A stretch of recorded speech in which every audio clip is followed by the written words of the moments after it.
जिंदगी तुम्हारी, मंजिल तुम्हारी, सपने तुम्हारे, हार जीत, मेहनत, सब कुछ तुम्हारी।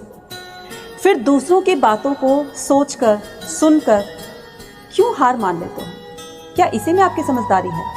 जब सब कुछ आपको खुद ही करना है, मेहनत खुद करनी है, अपनी मंजिल को खुद पाना है, तो इसके लिए आपका कोई और साथ नहीं देगा, आप खुद अपना साथ बनोगे।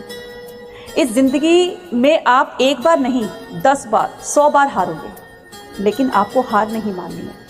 हर बार एक नई शुरुआत के साथ अपने आप को आगे बढ़ाते हुए जिंदगी में सफल होना है और उन लोगों को जवाब देना है जो तुम्हारी हार का इंतजार कर रहे होते हैं, है ना।